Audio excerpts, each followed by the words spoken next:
As we'll see in this video and in others, the roots of a lot of the current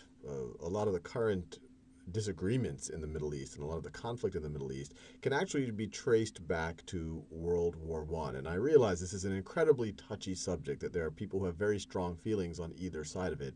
And my goal here is to really give my best attempt at what really happened. But I encourage you to doubt any of this and look it up yourself and come, frankly, to your own conclusions.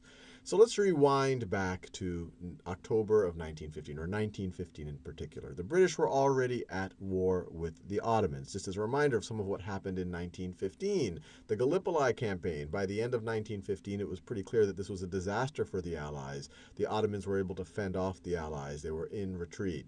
The British were able to fend off the Ottomans when they tried to attack the Suez Canal in 1915. So this is the background. You can imagine that the British are eager to get any other allies they can in their battle against the Ottomans. And in particular, they're eager to get the help of the Arabs, who've been under the rule of the Ottomans for hundreds of years. And so that's the backdrop, where you have this correspondence between the High Commissioner in Egypt, the British High Commissioner, Sir Henry McMahon, and the Sharif of Mecca, Hussein bin Ali, who had his own aspirations to essentially be the king of an independent Arab state. And they kept going back and forth from mid-1915 to early 1916, talking about what the state could be. Obviously, the British want his support. It wants him to lead a revolt against the Ottomans. And he's already articulated kind of the boundaries for a state that he would like to see. And so that gives us the context for this correspondence in October of 1915. This is from Sir Henry McMahon to Hussein. It is with great pleasure that I communicate to you on their behalf, the British government's behalf, the following statement, which I am confident you will receive with satisfaction. The two districts of Mersina and Alexandretta and portions of Syria lying to the west of the districts of Damascus, Homs, Hama, and Aleppo cannot be said to be purely Arab and should be excluded from the limits demanded. So this is referring to the limits that Hussein bin Ali had demanded in previous correspondence. With the above modification, so just that region right over there, this right over here is Mersina, Alexandretta, this is Hama, Homs, Damascus. So really what he's referring to is this region, the west of those cities right over here. So he's saying, look, you can't really consider this to be purely Arab. I'm going to exclude this out of the boundaries of this potential independent Arab state. With the above modification, and without prejudice to our existing treaties with Arab chiefs, we accept those limits. As for those regions lying within those frontiers wherein Great Britain is free to act without detriment to the interest of our ally France, so as long as I'm not getting in trouble with France, I am empowered in the name of the government of Great Britain to give the following assurances and make the following reply to your letter.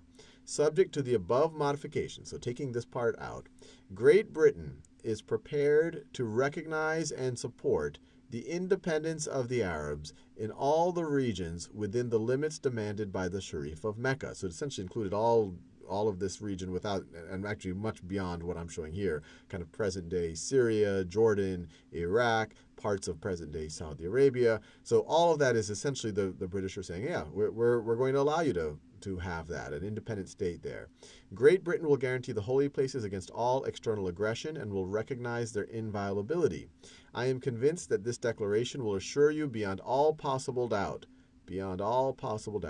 of the sympathy of Great Britain towards the aspirations of her friends, the Arabs, and will result in a firm and lasting alliance, the immediate results of which will be the expulsion of the Turks from the Arab countries and the freeing of the Arab peoples from the Turkish yoke, which for so many years has pressed heavily upon them. So this actually does help to convince the Arabs to rise up against the Turks, against the Ottoman Empire. They play a significant role in the Palestine campaign. They rise up in June of 1916. Now, in the video that I did on the Palestine campaign, I got several comments of people being cynical about Britain's intentions. And it does look like the British were indeed cynical. T.E. Lawrence, famous for Lawrence of Arabia, who is often depicted as kind of this mystical fellow, this guy who had this kinship with the Arabs. His actual correspondence with the British government actually do show that he did have a kind of he was doing, I guess, in the words of George W. Bush, a little bit of strategery. He had a more cynical view of this relationship with the Arabs. This is some correspondence that he wrote in early 1916, so right at the same time that all of this was going on. So he's referring to a possible Arab revolt or Hussein's activity. Hussein's activity seems beneficial to us because it matches with our immediate aims: the breakup of the Islamic bloc and the defeat and disruption of the Ottoman Empire. Assuming he didn't really talk about this as being one of the British didn't talk about that when they were talking to Hussein. If we can arrange that this political change shall be a violent one, we will have abolished the threat of Islam by dividing it against itself in its very heart. There will then be a Khalifa, kind of a seat of Islam in Turkey, and a Khalifa in Arabia, in theological warfare. So this is T. Lawrence. I got this from The Golden Warrior, The Life and Legend of Lawrence of Arabia. So even this somewhat portrayed as a heroic figure was viewing things in very kind of strategic terms. Now, to make things worse for the Arabs, while the British were trying to convince them to revolt, they were also in secret negotiations with the French on how they would divide the Middle East if they were able to beat the Ottomans. And at this point in the war, the British were already making some progress in Mesopotamia, but they really hadn't started on the Palestine campaign right here. So this was all conjecture. But the British representative was Sykes, the French representative was Picot. This was done with the consent of the Russians. You didn't have a revolution in Russia as of now. And so in early 1916, in May, this kind of agreement was concluded, a secret agreement. You have the Sykes-Picot agreement. It's secret. Let me write that. It is a secret agreement between Britain and France, and essentially they're carving up the entire Middle East between them. This blue area right here, this would be occupied by the French. Part of eastern Turkey, or modern-day eastern Turkey, would be given to the Russians. The British would be able to occupy southern Mesopotamia, essentially ensuring kind of protection of the oil that is coming out of Persia. Oil is becoming more and more of a relevant factor in kind of global power. And then you have these two protectorates right over here, which in theory could be independent or an independent Arab state or two independent Arab states under the protection, let me put that in quotes because protectorate is always not as nice as it sounds, under the protection of the French or the British, which means, hey, you're an independent state, but we will protect you in case anyone wants to invade. The reality of protectorates is that it usually involves the people doing the protectoring. The people who are doing the protecting have all of the real power and all of the real influence. And the Sykes-Picot Agreement also gave this little carve-out to Britain so they would have access to the Mediterranean. And Palestine, or the Roman Kingdom of Judea, this is carved out as kind of a separate international property, something that would be administered by multiple states. And I guess the argument would be this is where the Holy Lands are. Multiple religions have some of their holiest sites within here. And so they carved it out like this. And once again, this is all in secret. They obviously don't want the Arabs to find out because they're about to convince the Arabs to join in a revolt against the Ottomans. Now, to make things, and once again, this was all in secret up to this point in 1916 when it was all agreed on. And then you forward to 1917, where we have the famous Balfour Declaration. So this right over here is the Balfour Declaration. And it was essentially a letter from the Foreign Secretary of the UK, Balfour, to Lord Rothschild, who was a leading British citizen, a leading member of the Jewish community. And in it he writes, "Dear Lord Rothschild, I have much pleasure in conveying to you, on behalf of His Majesty's government, the following declaration of sympathy with Jewish Zionist aspirations, which has been submitted to and approved by the Cabinet. His Majesty's government view with favor the establishment in Palestine of a national home for the Jewish people, and will use their best endeavors to facilitate the achievement of this objective, it being clearly understood that nothing shall be done which may prejudice the civil and religious rights of existing non-Jewish communities in Palestine, or the rights and political status enjoyed by Jews in any other country. I should be grateful if you would bring this declaration to the knowledge of the Zionist Federation." Signed Arthur Balfour.